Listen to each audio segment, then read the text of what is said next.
Malaysia kekal bertegas mempertahan kedaulatan negara, terutamanya membabitkan konflik Laut Cina Selatan.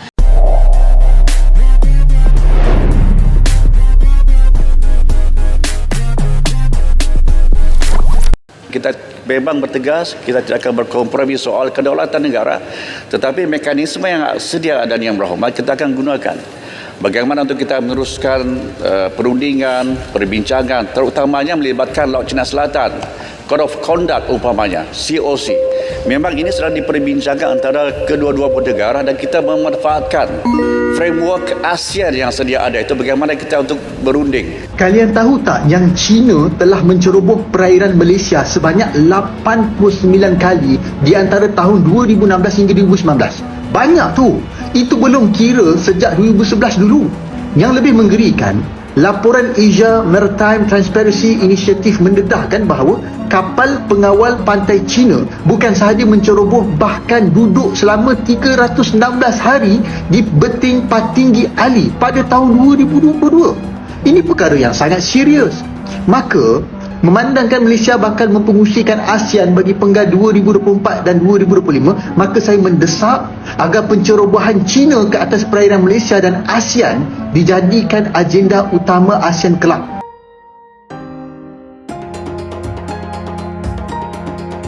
Malaysia kini tengah menghadapi dampak besar dari kebijakan luar negerinya yang sempat mengganggu kawasan Ambalat di Laut Sulawesi.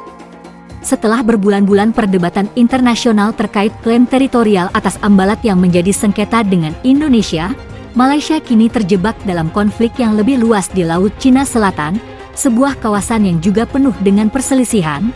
Pada awalnya, Malaysia berusaha untuk memperkuat klaim atas Ambalat, sebuah kawasan kaya sumber daya alam yang terletak di Laut Sulawesi yang berbatasan dengan Indonesia. Namun, tindakan ini menuai protes keras dari Indonesia yang memperingatkan bahwa langkah tersebut bisa merusak hubungan baik kedua negara. Malaysia kemudian mengurangi ketegangan dengan Indonesia, namun dampaknya telah meluas ke wilayah Laut Cina Selatan, tempat Malaysia terlibat dalam konflik teritorial dengan China dan negara-negara tetangga lainnya. Sengketa Laut Cina Selatan melibatkan klaim atas berbagai wilayah, termasuk Kepulauan Spratly dan Paracel, yang kaya akan sumber daya alam dan jalur pelayaran strategis.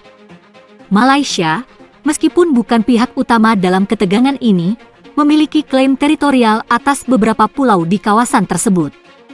Kini, setelah ketegangan dengan Indonesia, Malaysia terpaksa memperkuat posisinya di Laut Cina Selatan sebagai bagian dari kebijakan pertahanan dan untuk mempertahankan kedaulatannya. Menyesal atas ketegangan Ambalat, menurut sumber diplomatik yang tidak ingin disebutkan namanya, Malaysia mulai menyadari bahwa tindakannya terkait Ambalat, yang sempat memperburuk hubungan dengan Indonesia, telah memperburuk posisi mereka di Laut Cina Selatan. Keputusan tersebut, yang pada awalnya dimaksudkan untuk memperkuat klaim teritorial, kini dianggap sebagai langkah yang memperburuk ketegangan regional. Malaysia menghadapi tantangan baru, dengan terlibat dalam diplomasi yang lebih rumit dan hubungan yang lebih tegang dengan beberapa negara, termasuk China dan negara-negara ASEAN.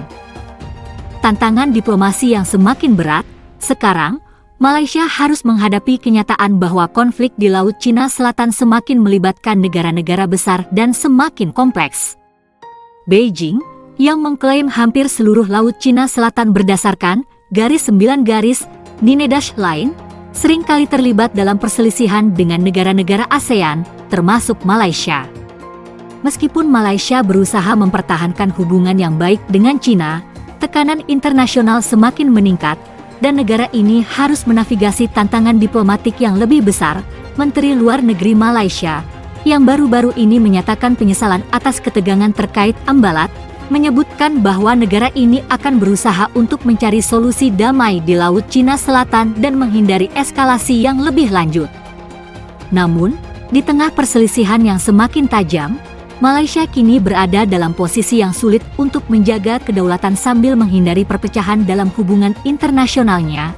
Apa selanjutnya untuk Malaysia? Ke depan, Malaysia akan berupaya untuk meredakan ketegangan di Laut Cina Selatan melalui dialog multilateral dengan negara-negara yang terlibat dalam sengketa tersebut. Namun, dengan ketegangan yang semakin meningkat, akan sulit bagi negara ini untuk mempertahankan kebijakan luar negeri yang seimbang tanpa menarik perhatian lebih besar dari kekuatan internasional.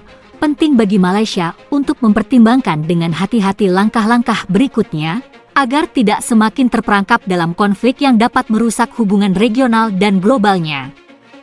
Sengketa Laut Cina Selatan sudah lama menjadi fokus perhatian internasional, dengan beberapa negara yang terlibat dalam klaim teritorial atas wilayah yang kaya sumber daya alam ini, termasuk Brunei, Vietnam, Filipina, Malaysia, dan China. China, yang mengklaim hampir seluruh Laut Cina Selatan berdasarkan garis 9 garis Ninedash Line, telah terlibat dalam beberapa insiden pelanggaran wilayah di perairan yang diklaim oleh negara-negara ASEAN, Amerika Serikat, yang memiliki kepentingan strategis di kawasan ini, mengecam tindakan China dan menyatakan dukungannya terhadap Malaysia dalam menjaga hak-haknya di Laut Cina Selatan. AS juga menegaskan komitmennya untuk menanggapi ancaman terhadap kebebasan navigasi di kawasan tersebut. Malaysia mencari solusi damai. Meskipun menghadapi ancaman yang semakin meningkat, Malaysia tetap berkomitmen untuk mencari solusi damai terkait sengketa ini melalui diplomasi multilateral dan kerjasama dengan negara-negara ASEAN. Malaysia juga berharap untuk melibatkan pihak-pihak internasional guna mencari penyelesaian yang adil dan menghindari eskalasi lebih lanjut. Dalam beberapa tahun terakhir, Malaysia telah meningkatkan kemampuannya dalam menjaga wilayahnya melalui latihan militer bersama dengan negara-negara sekutu, termasuk Amerika Serikat dan Australia. Namun, ancaman yang datang dari China menunjukkan bahwa tantangan yang dihadapi Malaysia dalam menjaga kedaulatannya masih jauh dari selesai. Prospek ke depan, dengan ketegangan yang semakin memanas, Malaysia berada dalam posisi yang sulit. Menghadapi China, yang memiliki kekuatan militer yang jauh lebih besar, Malaysia harus berhati-hati dalam menentukan langkah-langkah selanjutnya. Meskipun negara ini bertekad untuk mempertahankan kedaulatannya, pertanyaan besar yang muncul adalah apakah diplomasi dapat mengurangi ketegangan atau apakah konflik terbuka tidak bisa dihindari.